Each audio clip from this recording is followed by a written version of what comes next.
છેલ્લે આપણે simple past tense વિશે વાત કરી હતી કે ભાઈ સિમ્પલ પાસ્ટ ટેન્સ છે એની અંદર એનો ઉપયોગ છે એ ક્યાં ક્યાં થાય, સિમ્પલ પાસ્ટ ટેન્સ છે એના ઉપયોગો છે એ કેવી રીતે હોય છે. એના પછી છેલ્લે આપણે વાત કરી હતી કન્ટિન્યુઅસ પાસ્ટ ટેન્સની. કન્ટિન્યુઅસ પાસ્ટ ટેન્સ ચાલુ ભૂતકાળ. આની અંદર એક વસ્તુ હંમેશા માટે યાદ રાખવાની કે ભૂતકાળમાં કોઈ ક્રિયા ચાલુ છે એવી ક્રિયાઓ દર્શાવવા માટે હંમેશાને માટે ચાલુ ભૂતકાળનો ઉપયોગ થાય છે.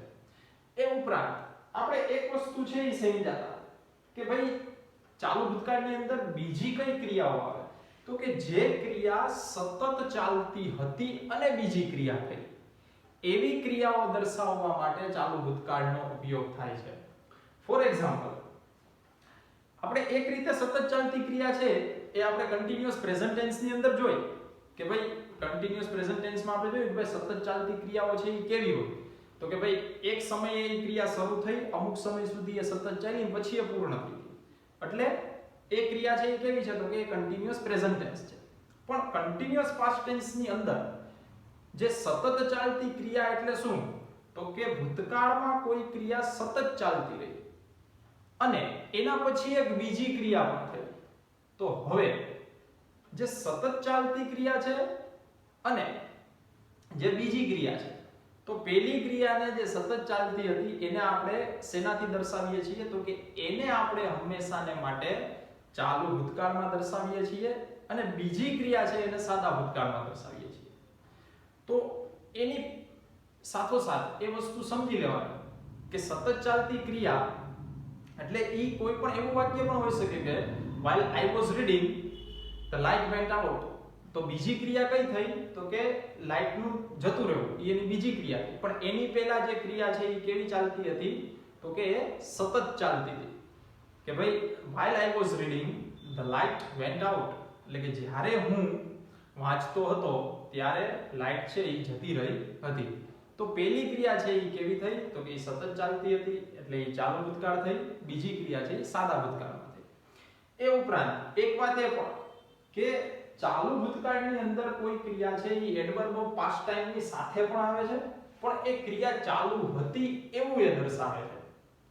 બરાબર કે ભાઈ એ એક્શન થતી હતી ત્યારે એ ક્રિયા છે એ સતત ચાલુ હતી એવું એ દર્શાવે છે. તો એક વસ્તુ ખાસ ધ્યાન રાખવી કે ભાઈ એવું નથી કે માત્ર એ without adverb of past time જ આવે છે. એ ક્યારેક એડવર્બ ઓફ પાસ્ટ ટાઈમ ની સાથે પણ આવે છે. જેમ કે લાસ્ટ નાઈટ, લાસ્ટ સેટરડે તો એ ગયા શનિવારે આ ક્રિયા છે એ ચાલુ હતી એવું આપણે દર્શાવીએ છીએ. એ પછી આ વાત થઈ તો કે પાસ્ટ કન્ટિન્યુઅસ ટેન્સ એને આપણે કન્ટિન્યુઅસ પાસ્ટ ટેન્સ અથવા તો પાસ્ટ કન્ટિન્યુઅસ ટેન્સ પણ કહી શકીએ. મોસ્ટ ઓફ આપણે એને પાસ્ટ કન્ટિન્યુઅસ ટેન્સ તરીકે ઓળખીએ છીએ. એને આપણે બોલીએ છીએ ચાલુ ભૂતકાળ.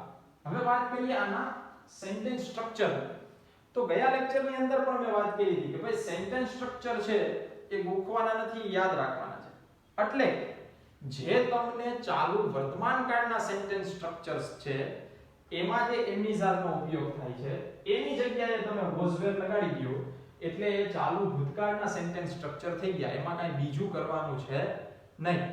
જેમ કે આપણે સેન્ટેન્સ સ્ટ્રક્ચરમાં પેલું હકારનું લઈએ તો કે સબ્જેક્ટ,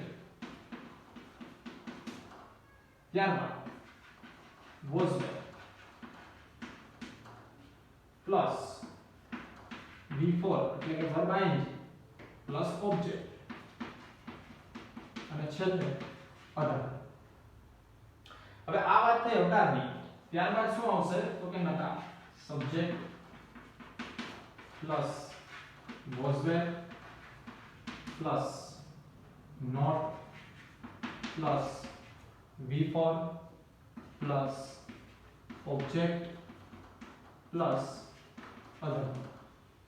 આ થઈ નકારની વાક્ય રચના. ત્યારબાદ તો કે હેલ્પિંગ વર્બ છે આગળ આવી જાય.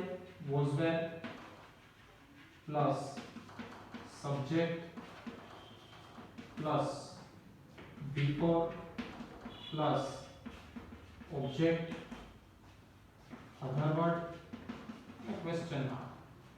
એના પછી છેલ્લું પ્રશ્નાર્થ નકાર તો કે was were ત્યારબાદ subject ત્યારબાદ નોટ, ત્યારબાદ બિફોર, ત્યારબાદ ઓબ્જેક્ટ, ત્યારબાદ અધર વર્ડ અને છેલ્લે ક્વેશ્ચન માર્ક. તો આ થઈ એની વાક્ય રચનાઓ. હવે એક વસ્તુ ખાસ ધ્યાન રાખવી કે જે નોટ છે એ મૂકવામાં હંમેશાને માટે વાંધો આવે છે. નોટની સાથે બીજું કે આવા જે શબ્દો આવે છે બી, બિંગ, બિંગ, આવા શબ્દો મૂકવામાં આપણે હંમેશાને માટે ભૂલ કરીએ છીએ. જેમ કે નકાર છે, આ નોટ છે, એને હંમેશાને માટે કોઈ પણ હેલ્પિંગ વર્બ હોય એટલે કે એમિઝા હોય, વોઝ વેર હોય, ત્યારબાદ હેડ હોય, ત્યારબાદ ડુ હોય, ડઝ હોય, જે કાંઈ હોય એ એની સાથે હંમેશાને માટે સિક્વન્સમાં જાય જ્યારે તમે નકાર વાક્ય રચના કરો ત્યારે.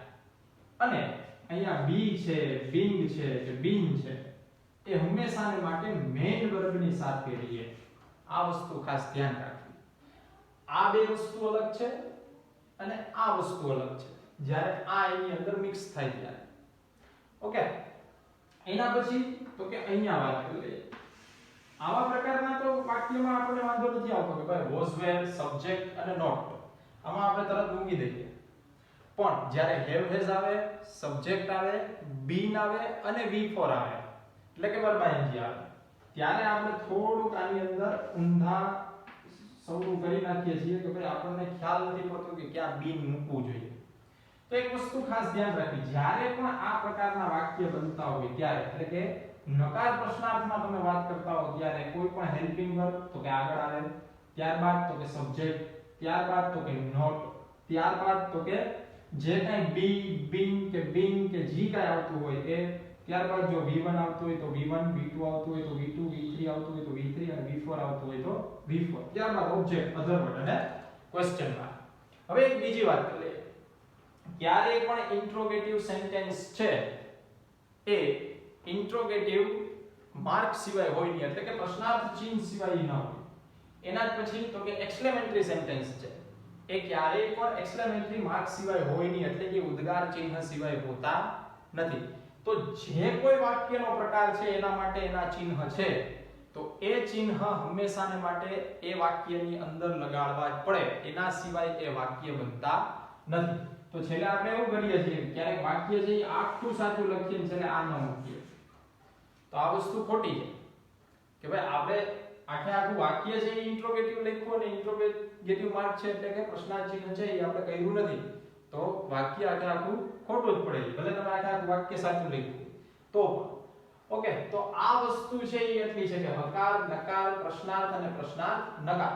એમાં ખાસ ધ્યાન રાખવાનું તો કે અહીંયા હેલ્પિંગ વર્બ જે વસ્તુ કન્ટીન્યુઅસ પ્રેઝન્ટ ટેન્સમાં છે એ જ વસ્તુ કન્ટીન્યુઅસ પાસ્ટ ટેન્સમાં છે.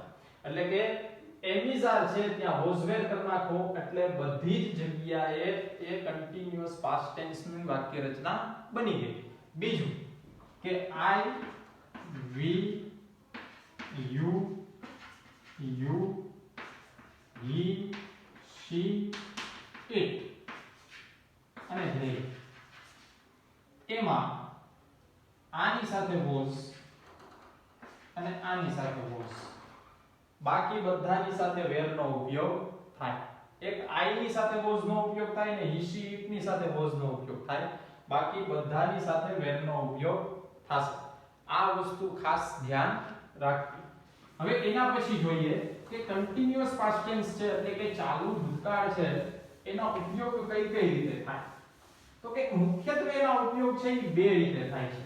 એક, ભૂતકાળમાં કોઈ ક્રિયા ચાલુ હતી એવું દર્શાવવા માટે ચાલુ ભૂતકાળનો ઉપયોગ થાય. આ એક વસ્તુ કે ભાઈ ભૂતકાળમાં કોઈ ક્રિયા ચાલુ હતી તે દર્શાવવા માટે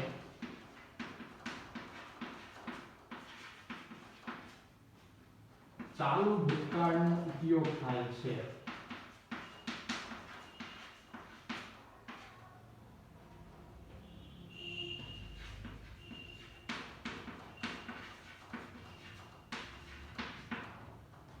હવે આની અંદર આપણે પહેલું એક વાક્ય લઈએ એક્ઝામ્પલ તરીકે we were listening to the radio last evening. અમે ગઈ સાંજે આ રેડિયો ઉપર સાંભળી રહ્યા હતા. તો સાંભળવાની ક્રિયા છે એ ક્યાંક ને ક્યાંક કેવી છે? ચાલુ હતી. તો આને આપણે શું કહી શકીએ? તો કે adverb of past time, last છે એટલા માટે. ગઈકાલની સાંજની વાત છે એટલા ઉપરથી આપણને ખ્યાલ આવી જશે કે એ ભૂતકાળની વાત છે.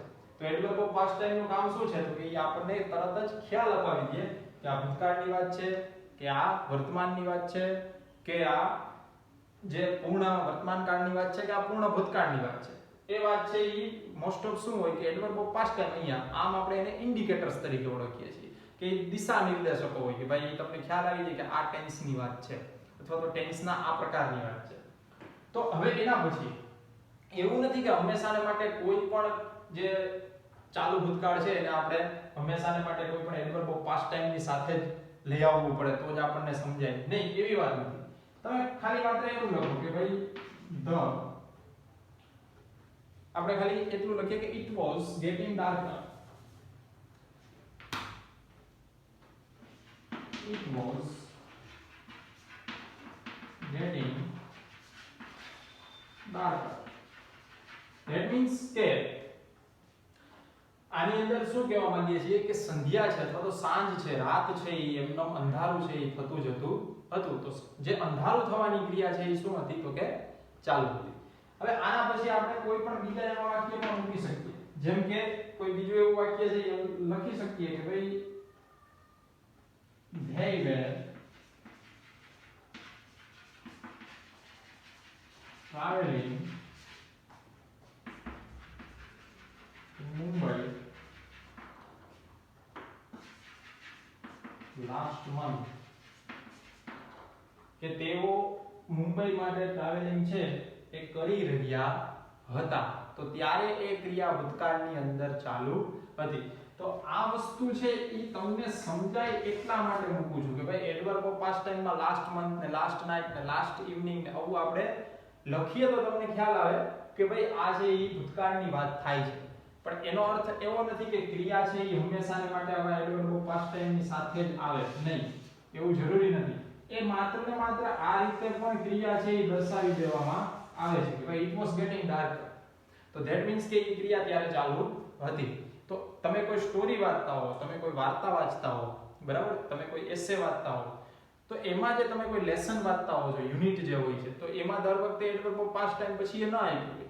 એ માત્ર ને માત્ર એના સિક્વન્સમાં તમને એ ખ્યાલ આવી જાય કે આ વાત છે એ ભૂતકાળની થાય છે. મોસ્ટ ઓફ વાર્તા છે એ શેમાં હોય? તો કે ભૂતકાળમાં. પછી એમાં અંદર વયા જાય આપણે વાત કરવા માટે, ત્યારે કેરેક્ટર જે બોલે છે એ પ્રેઝન્ટમાં આવી જાય છે. તો એ વસ્તુ જ્યારે તમને કોઈ પણ બીજી જે બુક્સ છે એવી તમે કોઈ વાંચતા હો છે તમારા કોર્સ વિષય પછીની પણ, એના સિવાયની પણ, તો એમાં તમને એ વસ્તુ છે એ ખાસ જોવા મળે.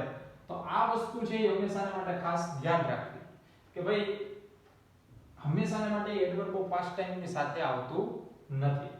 હવે એના પછી કોઈ એવી ક્રિયા છે કે જે ભૂતકાળમાં સતત ચાલુ હતી, ભૂતકાળમાં એ સતત ચાલુ હતી અને એની સાથોસાથ એક બીજી ક્રિયા પણ થઈ.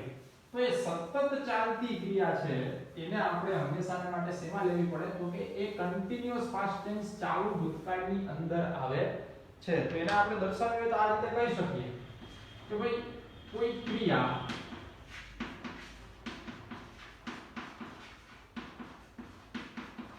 ભૂતકાળમાં સતત ચાલુ હતી,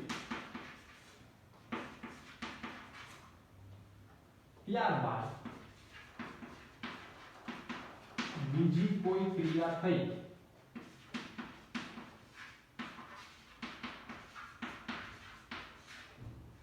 તો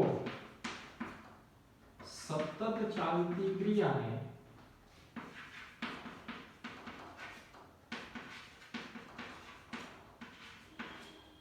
ચાલુ ભૂતકાળમાં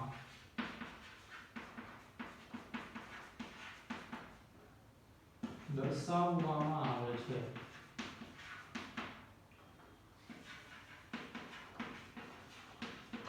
તો એવી ક્રિયાઓ કઈ કઈ હોઈ શકે? તો જે મેં એક પહેલું ઉદાહરણ છે એ તમને આપ્યું હતું એવી રીતે કે while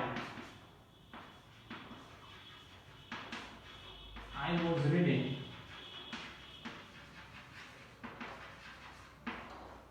the light went out.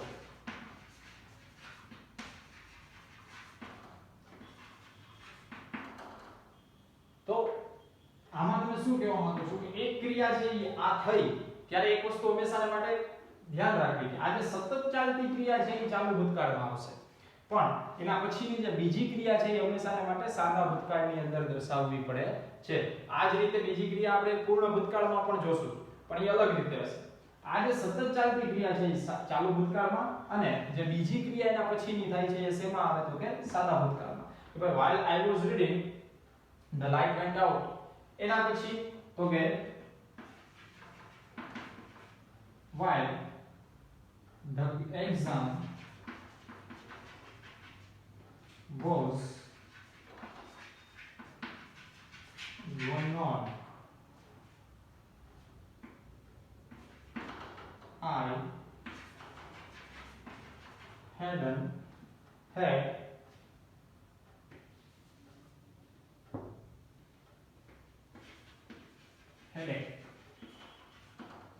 તો કે જ્યારે એક્ઝામ છે એ ચાલી રહી હતી, exam was going on, I had headache, તો મને જે માથાનો દુખાવો છે એ થયો હતો, ખાસ કરીને થાય છે.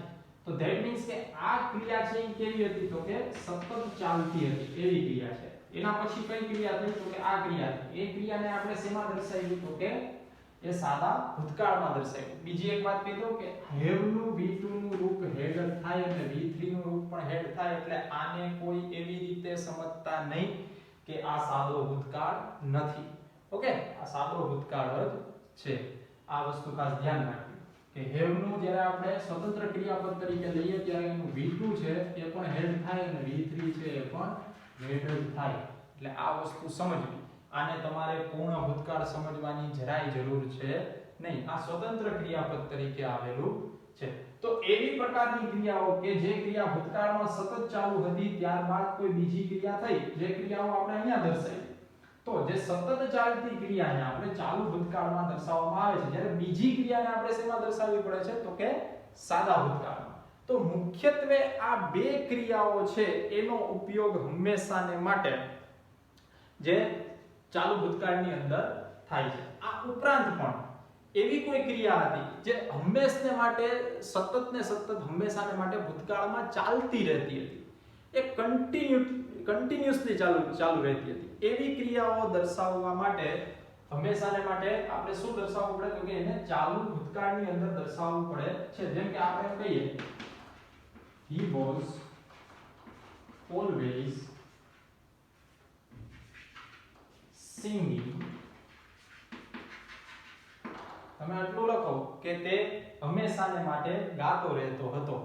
તો ત્યારે એ ક્રિયા છે એ હંમેશાને માટે કેવી હતી તો કે ચાલુ હતી. તો એને એક રીતે આપણે આમ પણ મૂકી શકીએ ને કે એ સતત ચાલતી ક્રિયા હતી. પછી આના પછી કોઈ પણ ક્રિયા નથી થઈ, એ હંમેશાને માટે ગાતો જ રહેતો હતો, બીજું કઈ નહોતું કર્યું. તેના પછીની કોઈ પણ ક્રિયા છે એ શેમાં ના આવી તો કે ભૂતકાળ સાદા ભૂતકાળમાં ના આવી. પણ અહીંયા તમે ઓલવેઝ હટાવી દો અને એમ કહો કે he was singing, બરાબર, while he was singing. પછી તમે એમ કહો કે ચાલો બીજી કોઈ ઘટના થઈ, તો એ ઘટના કેવી થઈ ગઈ તો કે સતત ચાલતી ક્રિયા થઈ ગઈ. તો આવી ક્રિયાઓ જે કન્ટિન્યુઅસલી ચાલુ હતી, ઓલવેઝ ચાલુ હતી, એવી ક્રિયાઓને દર્શાવવા માટે પણ ચાલુ ભૂતકાળનો ઉપયોગ થાય છે. તો મુખ્યત્વે આ બે ક્રિયા. એના પછી તો કે ઓલવેઝ ની સાથે અને કન્ટિન્યુઅસલી ની સાથે, અથવા તો જે સતત ચાલતી ક્રિયા હોય એની સાથે આને તમે માત્ર એમ કહી શકો કે એ જે એડવર્બ ઓફ પાસ્ટ ટાઈમ અથવા તો જે ઇન્ડિકેટર્સ છે હંમેશાના માટે, કે દિશા નિર્દેશ છે કે આ ક્રિયા છે એ હંમેશાની વાત થાય છે, આ સતત ચાલતી કન્ટિન્યુઅસલી ની વાત થાય છે. તો એવા ઇન્ડિકેટર્સ ની સાથે પણ આપણે પાસ્ટ કન્ટિન્યુઅસ ટેન્સ ચાલુ ભૂતકાળનો ઉપયોગ કરી શકીએ છીએ. તો આ વાત થઈ ચાલુ ભૂતકાળની. એના પછી વાત કરીએ પૂર્ણ ભૂતકાળની. તો પૂર્ણ ભૂતકાળની અંદર મુખ્યત્વે કેવી ક્રિયાઓનો ઉલ્લેખ કરવામાં આવે છે, કેવી એક્શનનો ઉલ્લેખ કરવામાં આવે છે? તો કે કોઈ ક્રિયા છે એ ભૂતકાળમાં થઈ ગઈ અને એ પૂરી થઈ ગઈ. તે ન તો ચાલુ હતી કે ન તો કાંઈ બીજું, એ પૂર્ણ થઈ ગઈ છે, એ હવે કાંઈ છે નહીં. ક્યાં છે તો કે આપણા મગજમાં છે, આપણને યાદ છે, બરાબર, આપણને એ મેમરાઇઝ્ડ છે એ ક્રિયા, અને એ ક્રિયા છે એને આપણે ક્યારેક ઉલ્લેખ પણ કરીએ છીએ. તો એવી ક્રિયાઓ દર્શાવવા માટે પૂર્ણ ભૂતકાળનો ઉપયોગ થાય છે. હવે જેવી રીતે તમે પૂર્ણ વર્તમાન કાળની અંદર હેલ્પિંગ વર્બ તરીકે હેવ હેઝ નો ઉપયોગ કરતા હતા, એવી જ રીતે પૂર્ણ ભૂતકાળની અંદર તમારે એનું હેડ નું રૂપ લેવું પડે. એટલે કે આ તો એ હેડ છે એને આપણે હેલ્પિંગ વર્બ તરીકે મૂકશું, ત્યારબાદ તો કે V3, ત્યારબાદ તો કે ઓબ્જેક્ટ, અને ત્યારબાદ તો કે અધર વર્બ. તો એવી ક્રિયાઓ જે ભૂતકાળમાં પૂર્ણ થઈ ગઈ છે, એવી ક્રિયાઓને દર્શાવવા માટે પૂર્ણ ભૂતકાળનો ઉપયોગ થાય છે. તો હવે અહીંયા આપણે જે નેક્સ્ટ લેક્ચર છે એમાં આપણે પરફેક્ટ પાસ્ટ ટેન્સ પૂર્ણ ભૂતકાળ વિશે ચર્ચા કરશું. આ સુધીમાં હવે તમને કદાચ તે માટે કોઈને આમાં ન સમજાણું હોય તો કહેજો, પણ લગભગ આઈ થિંક મને લાગે છે કે જે ચાલુ ભૂતકાળ છે એમાં સમજાઈ ગયું હશે. તો પૂર્ણ ભૂતકાળ વિશે આવતા લેક્ચરની અંદર ચર્ચા કરશું. Thank you.